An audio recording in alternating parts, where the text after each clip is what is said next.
Hi there. I know I'm going extra hard, the anarcho-capitalist libertarian types, and talking about how the government doesn't oppress you, and you might find it odd coming from a guy like me. And so I'm just going to explain it in a lot more effectively and efficiently in a video than just keep tweeting about it. Okay. I keep asking people, what do they want to do that the government keeps them from doing? And they're like, the government doesn't want us to be free. Free to do what exactly? And be very specific.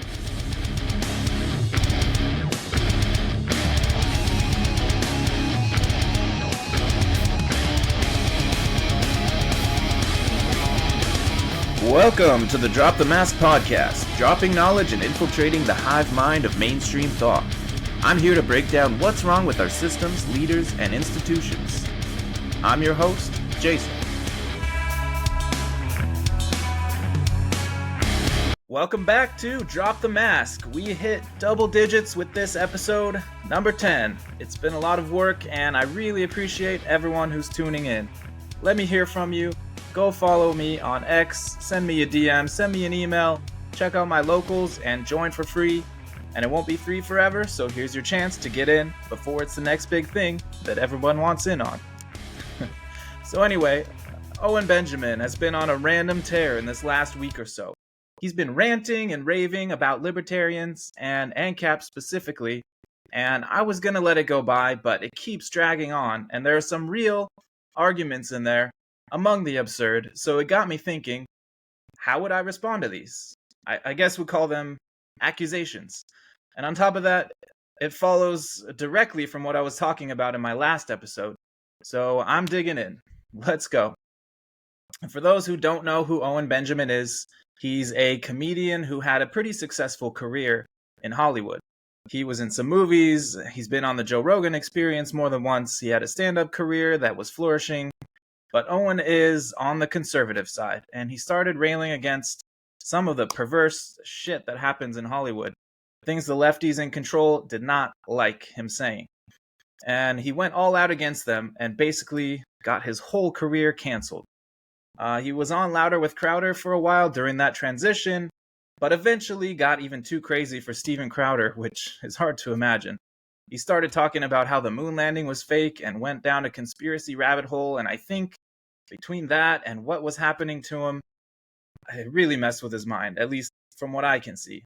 I don't know him personally, obviously, but I was a fan at one point, before all that stuff, but it got too weird. I haven't heard from him much for years, and suddenly he's popping up all over my X feed, lashing out for who knows what reason at ANCAPs. And like he was saying in that intro clip, the criticisms seem weird coming from someone like him. But like almost everyone who criticizes the ideas of anarchy and libertarianism, he clearly doesn't understand it. Some of it he does, and he just doesn't want it, which is fine. That's his choice. But there's a good amount that's just complete misunderstanding of the ideology. But libertarians are really the only ones standing up against the growing state power, which someone that's been railing against all the social issues that are embraced by the government today, you would think that Owen would at least be somewhat on board with the rest of it. But apparently not. So in my last episode, I was mostly hitting conservatives, taking them to task for being fake opposition to the regime. They operate on the belief that America is this great free country, and buying into that illusion is what I think keeps us from fighting back against the real enemy. And here, I think he's proving my point. And I think the clips I pulled out of this video really help illustrate why they think this way. So in the opening clip, he throws out the question, what are you not free to do in America? Or what do you want to do that the government doesn't allow you to do? And I will get into that very specifically soon, but this attitude, to me, is the problem. I really believe that. The government has gotten really good at making it seem like you're free. And that's exactly what my point was in episode 9. So if you haven't seen it, go check it out. What I dug deep on there was that you're free within a very narrow window of activity. As long as you keep yourself fat and dumb, you just go right ahead.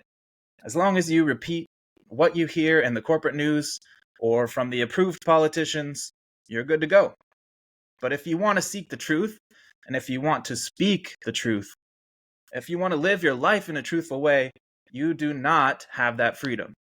And last time I used some clips of Andrew Tate talking about how freedom in America is an illusion. And I have another clip that I didn't use last time that I think is a nice addition here. So if you didn't see the episode, he was saying that America claims to be one thing, like this bastion of free speech, a bastion of freedom in general, and that it's simply a mirage.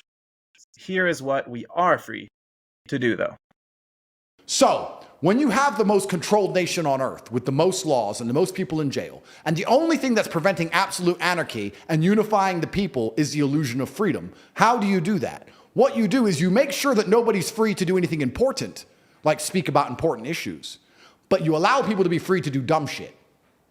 So you allow them to be as free as they want to chop their dick off, change their name, change their pronouns, and be clowns. So then you could say, well, we're a free nation. Look how stupid this idiot gets to act. And you sit and say, well, I don't want to do that. I want to talk about the educational system, and I have a large podcast and everyone's listening to me. Delete him.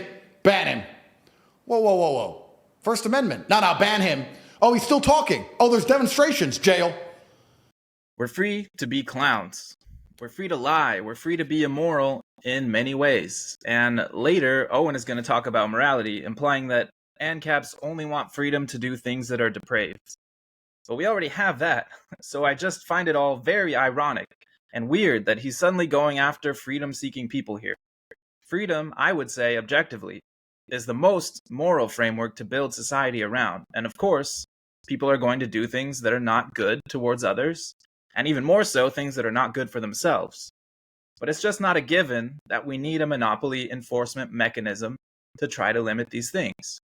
But let's play along. Let's be specific about what you're not free to do in America. First, and the most obvious one, should be taxation. What kind of libertarian would I be if I didn't say taxation is theft at least once? We can all agree that if you work a job and someone took 100% of your income, 100% of the fruits of your labor, that would be slavery, right? I don't think anyone would disagree with that.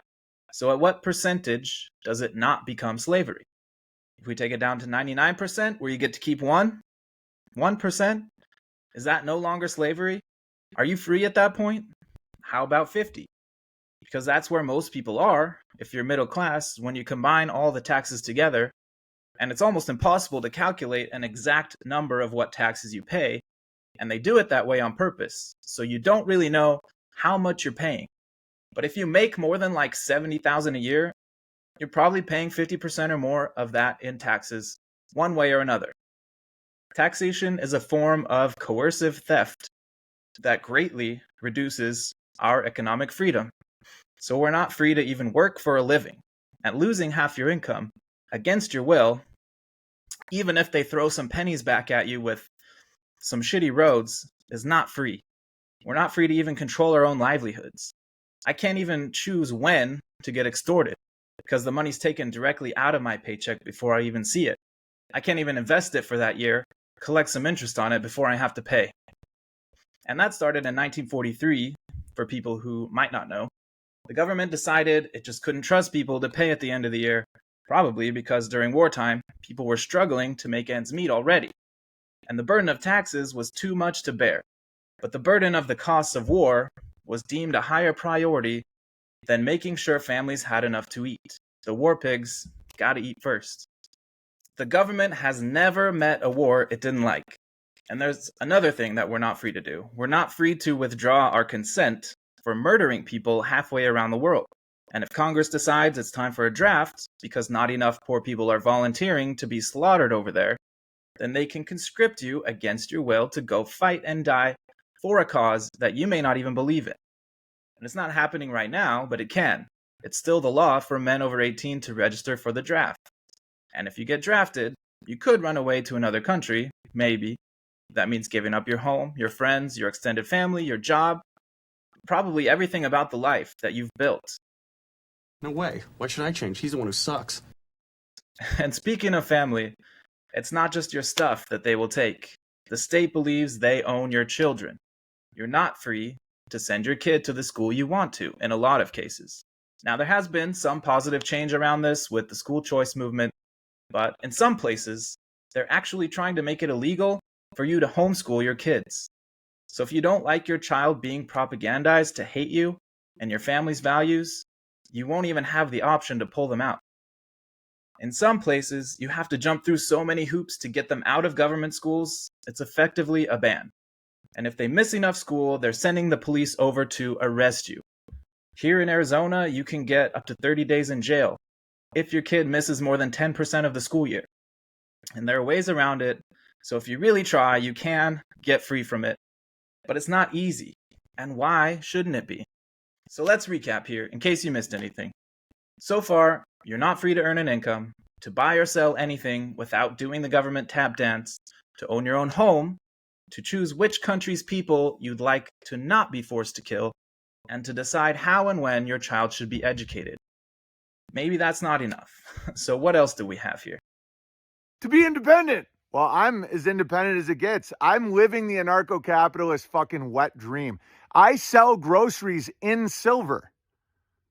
Okay? I'm telling you right now, the government is not sitting behind a bush waiting to pounce. All right? It just isn't true. It's in your fucking head. And a lot of these slaves, they wanted in their mind, they're like, oh, the government's the reason I'm not free. I don't have my own farm. I'm not a king. If it wasn't for the government, I'd be a king. No, you wouldn't. You'd be dead. You'd be like a slave. I don't even know if I'd feed you. You're so not valuable with your sin. Okay, first of all, no one thinks that we'd all be kings. We would probably be a lot better off. And of course, we also know there are not literal government agents hiding in every bush waiting to pounce the moment you conduct unlicensed trade. If you stay small enough and quiet enough, yeah, you can get away with things that aren't exactly on the level. But to be out there selling things without a permit, you are at risk. You can see cops shutting down kids' lemonade stands all the time, when there could be even less than $5 worth of transactions happening. And that's even if you use the dollar, the government-sanctioned currency. He mentioned he uses silver.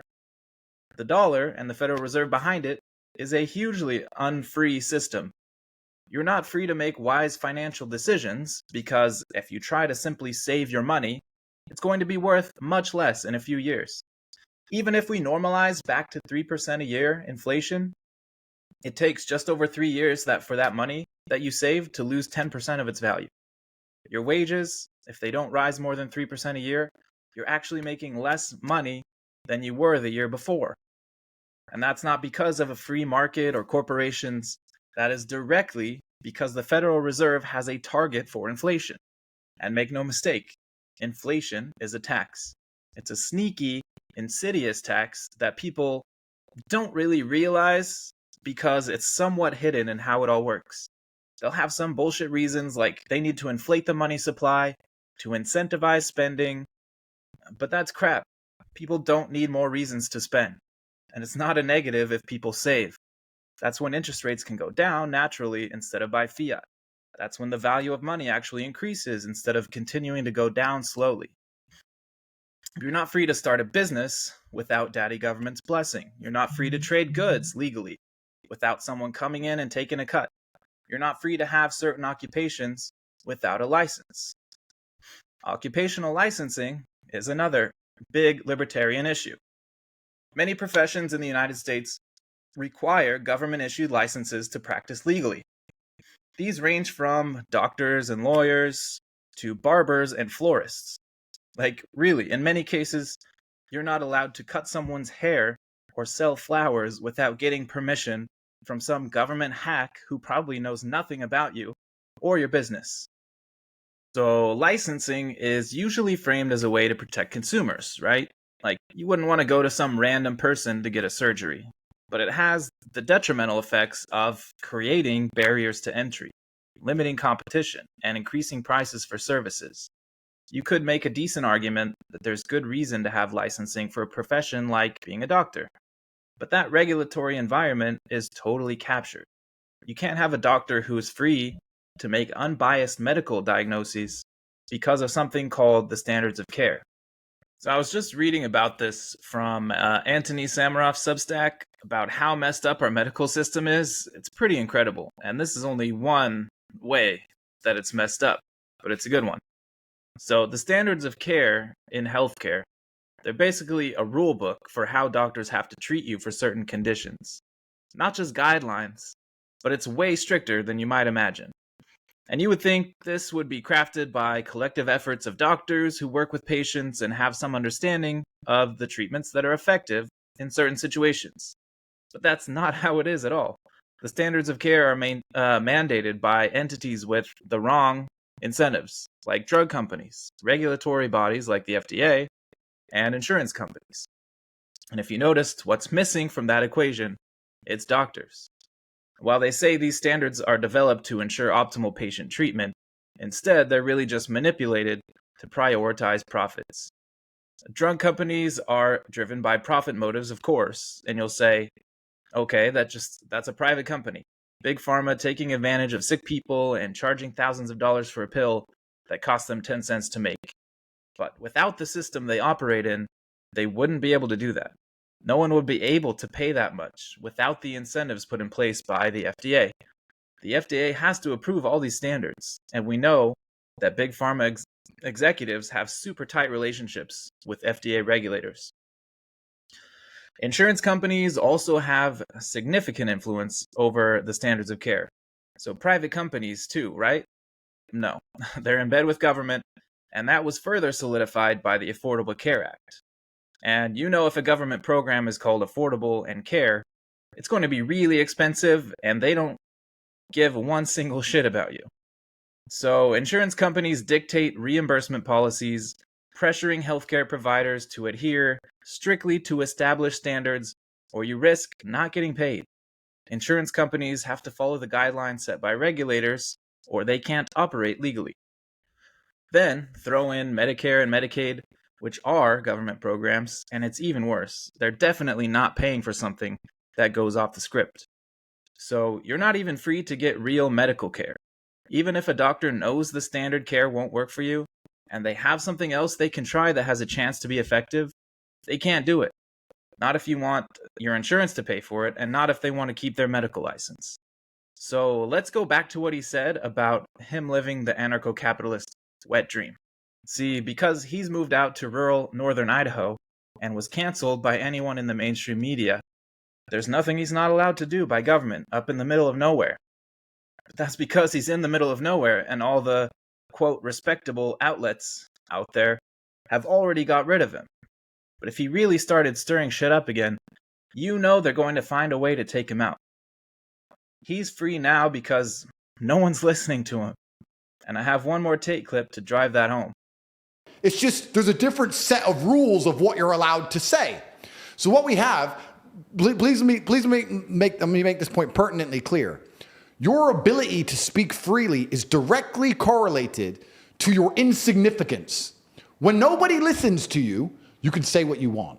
If you get a platform and start talking, you will learn very quickly how you're not allowed to say what you want because people are listening. You're free to talk in an empty room. You're not free to talk to millions of people who are paying attention to you. And just because you have your nice little farm out away from government overreach now, doesn't mean it's going to stay that way. And they can and do regularly use things like eminent domain and civil asset forfeiture to steal people's property. You'll hear libertarians talk about these all the time. Eminent domain, which is the government's power to take private property for public use. If you're lucky, they'll give you some kind of compensation for it, but it's probably not what you would get on the market. Eminent domain can obviously be abused, with governments taking property for whatever purpose they want, as long as they can make some vague claim of how it benefits the public. And even if you own it outright, no bank loans, you're still paying tax on it, which means you never really own your property, because if you stop paying it, sooner or later they're going to come force you off of it at gunpoint. And then you have civil asset forfeiture. Anarcho-capitalists oppose civil asset forfeiture, which is a legal process that allows law enforcement agencies to seize property which is suspected of being involved in criminal activity, even if the owner of that property has not been charged with a crime. Civil asset forfeiture violates due process and property rights because your property can just be taken on a mere suspicion without any conviction. and you've got to go have a big legal battle to get that back, a lot of times which will cost you more than the thing they stole. So if you really started becoming a problem for them, they will come take all your shit and throw your ass in jail. And if you resist, they'll probably just kill you. Look at what happened in Waco. This guy, David Koresh, decided he's going to get a little piece of land and do his own thing on it. Then the ATF comes in and decides he's stockpiling weapons. There's a lot to the story, but owning weapons is not a crime, according to the Constitution. It's specifically listed as a right that is not to be infringed. But the ATF, in partnership with law enforcement, decided that was a good enough reason to come in and fuck his shit up. They unloaded on the house with dozens of people inside, shooting a bunch of them, and that wasn't enough, so they burned it down with people in there still alive. And if you want more on that story, Scott Horton tells it really well, so go check it out. And that's just one example, again, of a long string of horrific actions by the feds. So here in a tweet, Owen's standing up for the FBI, maybe the worst law enforcement agency in the country. We'll just read a couple parts here. So how would local PD investigate and prosecute an interstate crime? Bust out the dictionary and check out the word jurisdiction. If your victims are all over the country, how exactly would local PD prosecute someone if the victim lives there, but the perpetrator has never set foot there? Actually look into what the FBI does before you call for its banishment. But what the FBI does, and has always done, is be the secret police for the regime. That's what they were created for by J. Edgar Hoover, who used it to dog his political opponents. Hoover had 10,000 people arrested just on suspicion of having the wrong politics. He had another 20,000 on a list of potentially dangerous people that they could go arrest anytime. So the allegedly good things they do, like try to prevent terror attacks, are almost always just entrapment schemes that they set up in the first place. They get some disaffected people together and plant ideas in their heads to conduct an attack. A lot of times they even give people weapons for these things, and then they turn around and arrest them, saying they were planning to use it. It justifies their existence in a very nefarious way. But I guess his argument here is that the FBI handles interstate crimes, which may have some truth to it, but this is such a basic and easily refuted criticism of how anarchic societies would operate. And Michael Malice uses this example a lot, and it makes it super easy to understand.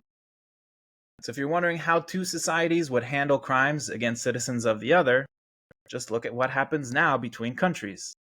If a Canadian citizen kills a Mexican citizen inside the United States, what do we do with it? There's no international law that has real enforcement power. The three countries cooperate with each other to come to a solution. They're incentivized to work together to keep their relationships cordial and avoid further tensions and violence.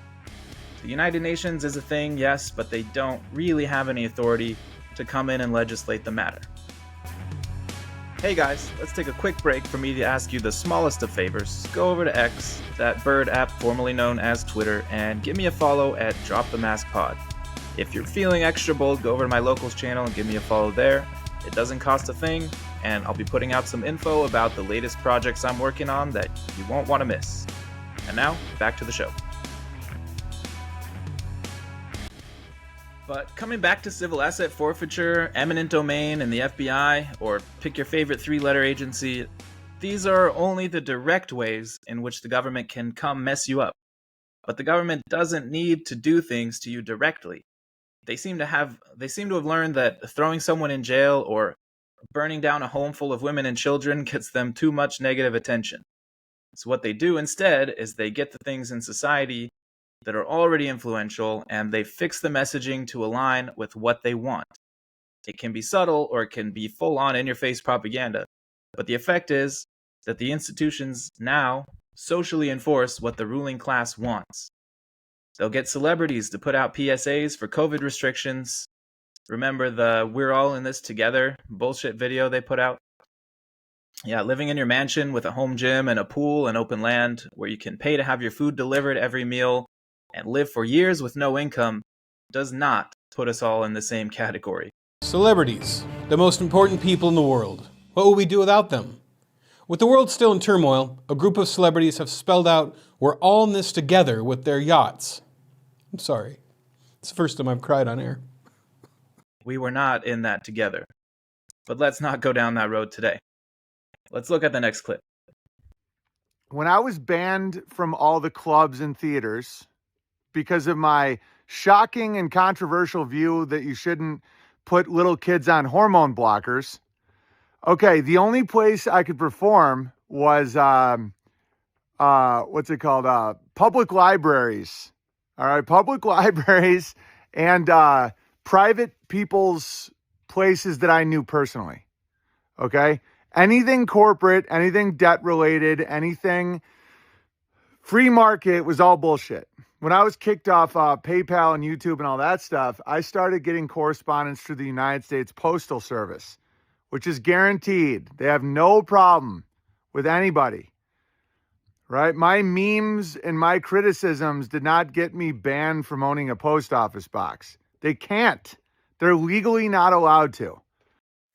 It's a fair point, but don't get too excited. I'm going to break it down in a minute.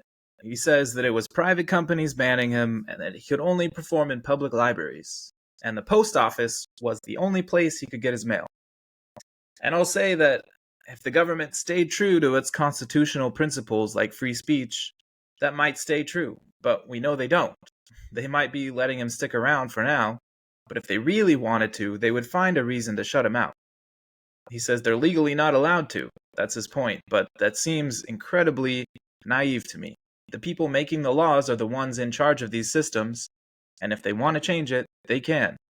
They don't even have to change the law. They'll just do what they want. We see all the time, they don't have to follow the law. They do whatever they want when it really comes down to it. So this argument is really not holding water for me. And I don't like that he was banned by private clubs, even if what he was saying was crazy. I don't think he really said anything untrue either. But even if it was, that's generally not a reason to kick someone out, especially a comedian. I do support their right to associate with who they want to. I just don't think it's a naturally occurring market decision. And even if it is, the system usually corrects itself. If there are enough people who think banning comedians is bad practice, they choose not to support that club anymore. And they either change their minds or they lose that business. But there's definitely some gray area here about whether some of these things that happened to him are a function of private businesses versus government influence. And I believe the waters are muddied intentionally. There's a concept called participatory fascism that I think really gets to the heart of this, and it was coined by the economist Robert Higgs. He wrote this article in 2012 about it that I'm going to quote from. Participatory fascism is a descriptively precise term in that it recognizes the fascistic organization of resource ownership and control in our system. Despite the preservation of nominal private ownership and the variety of ways in which the state employs political ceremonies, proceedings, and engagements, most important, voting, in which the general public participates. So basically, the government masks its involvement in these matters by rewarding those who go along with the program. The ones who don't get shut out. Maybe not directly, that would be too obvious. But you may not qualify for special tax incentives, or you may not get some government grants if you're not going along with the system. And maybe people might bristle at the term fascism here. I don't think most people really know what it means. They just associate it with totalitarian dictators and anti-Semitism, but that's not quite it. There's a quote from Hayek's Road to Serfdom that goes right along with this, and I think it's important. Hayek said, fascism is the stage reached after communism has proved an illusion. So people tend to associate fascism with the Nazis or far right, which is not exactly wrong. The Nazis were buddy-buddy with the Italians who started identifying as fascist first. And fascism did have the extreme nationalist views thrown in with it. But it was characterized heavily by a marriage of the state and private industry. Well into the 1930s, you still had American reporters at the New York Times, among others, celebrating fascism as the doctrine of the century. It was supposed to be some happy medium between communist egalitarian influences and free market capitalism. But obviously that didn't turn out well, because it's still theft. It's still the attempt to control industry and make them fall in line with the regime. He just adds some extra steps to avoid responsibility. And that's kind of where we are now in America. We haven't got to the concentration camps yet, but we already have a secret police, the FBI, the CIA. We already have government picking winners and losers, stealing from productive people, and handing it out to whoever they like. So back to Hayek's quote, we're at the fascist stage, and that doesn't mean we necessarily needed to go through a period of socialist or communist rule in this country to get to fascism. Socialism had its heyday in the 20th century, and it came with tens of millions of deaths. And while communists tried really hard to infiltrate and take over the United States, they never quite got there, at least not explicitly. They didn't lose exactly. We still have a very collective social ideology that permeates almost every institution in America. There's a reason why conservative individualists like Owen Benjamin is outcast from mainstream society. Because he has some money and got out to the middle of nowhere, he thinks they're leaving him alone. But honestly, it's because of the systems we have that he had to go do that in the first place. So we've been through the socialist period. It's clear it doesn't work.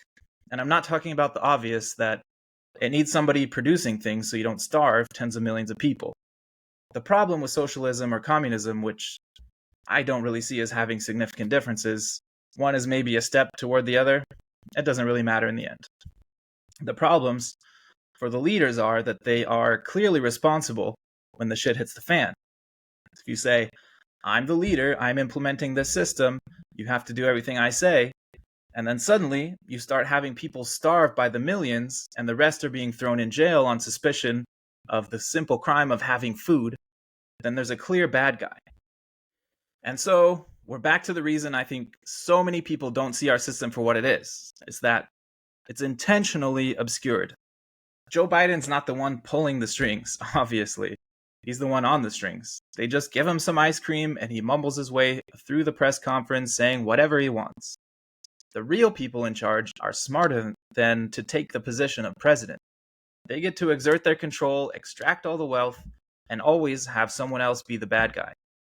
Continuing with the article from Robert Higgs on participatory fascism, let's explore that a little more. So Higgs says, for the rulers, participatory fascism is the perfect solution toward which they have been groping for generations, and virtually all of the world's politico-economic orders are now gravitating toward this system. Outright socialism is a recipe for widespread poverty and for the ultimate dissolution of the economy and the disavowal of its political leadership. Socialism is the wave of the past. Everywhere it has been tried seriously, it has failed miserably. Participatory fascism, in contrast, has two decisive advantages over socialism. The first is that it allows the nominal private owners of resources and firms enough room for maneuver that they can still innovate, prosper, and hence propel the system toward higher levels of living for the masses. If the government's intervention is pushed too far, this progress slows, and it may eventually cease or even turn into economic regress. However, when such untoward conditions occur, the rulers tend to rein in their plunder and intervention enough to allow a revitalization of the economy. Of course, such fettered economies cannot grow as fast as completely free economies can grow. But the latter system would preclude the plunder and control that the political leaders now enjoy in the fettered system, and hence they greatly prefer the slower-growing, great plunder system to the faster-growing, no plunder one. Meanwhile, most people are placated by the economic progress that does occur, and by their participation in political and legal proceedings that give them the illusion of control and fair treatment. Although the political system is rigged in countless ways to favor incumbent rulers and their key supporters, is far from dictatorial in the way that Stalin's Russia or Hitler's Germany was dictatorial. People therefore continue to believe that they are free, notwithstanding the death of their liberties by 1,000 cuts that continues day by day. I know that was a long passage, but I really couldn't say it better. This explains the illusion we live in just perfectly. we have enough room to operate, to innovate, and we've had an explosion in productivity.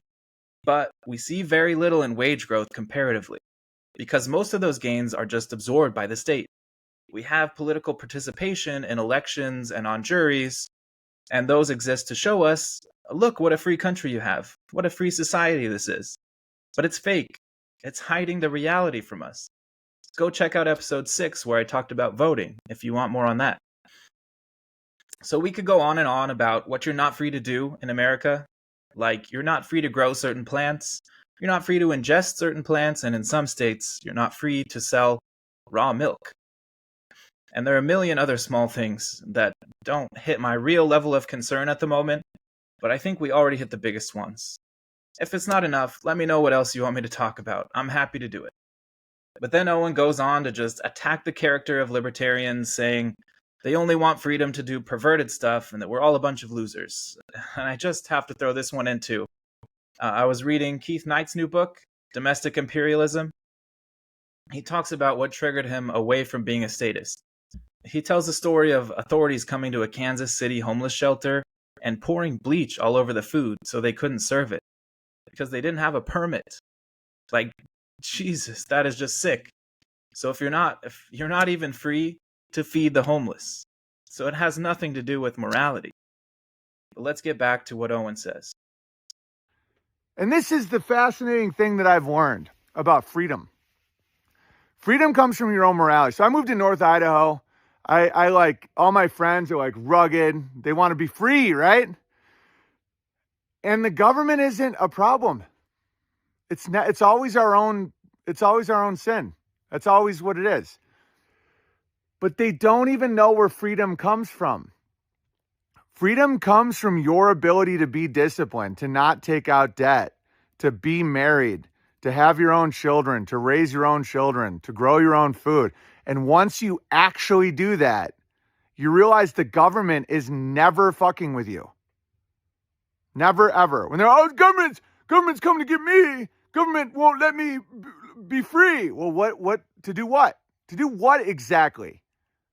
So, no ANCAP is going to tell you that a world without government will be utopia. Problems of theft, protecting your property, foreign invaders, conflict resolution, inequality, and a lot more will still exist, and will always exist as long as we have societies made up of human beings. But needing structure and protective services is not a reason to give that power to a monopoly force that we don't have any power to change. So if you're not happy with police, you can't just say, I'm going to go give my money to this other agency instead for security services. People just think that it's a given that it must be government doing this kind of work, and that's not the case. And one thing I do agree with him here is that reaching a state of self-discipline will ultimately be the most freeing thing you can do in your life. It's a really good thing to remember when things are looking depressing and you start to add up all the things that I just listed that aren't actually free. You still have control over your own thoughts, your own attitude, and you can still build a great life. You can find ways around the state in a lot of things. But the way he just goes into ad hominem attacks is just silly. I just roll my eyes and move on because I've been to his shows and I know the kind of people that show up there. But anyway, if I had to put my money on it, I'd say I don't expect there to be a stateless nation in my lifetime. Maybe it's a pipe dream, but that doesn't mean we can't make enormous progress. We can. We have the technology. Even if we can't get 100% of what we want, that doesn't mean it's hopeless. And things are, despite the 8 billion pound gorilla in the room that is the US government, things are still pretty good in a lot of ways. It could be better, but it could be a lot worse. So I hope people don't forget that. While we're keyboard warrioring online, there are lots of evil and incompetent politicians and influential media figures out there who need a good shellacking. They need to be reminded that people see through their bullshit and to be ridiculed out of polite society. Many of them deserve a lot worse than that. But we should remember that even against Goliath, we can and we will win. Not everything is on the Twitter world where it's nonstop bashing each other and trying to dunk on commies. And with that, I'll say goodbye. Thank you for watching episode 10, Drop the Mask. See you next time. Follow me on X at DropTheMaskPod and join the free Locals community, dropthemaskpod.locals.com.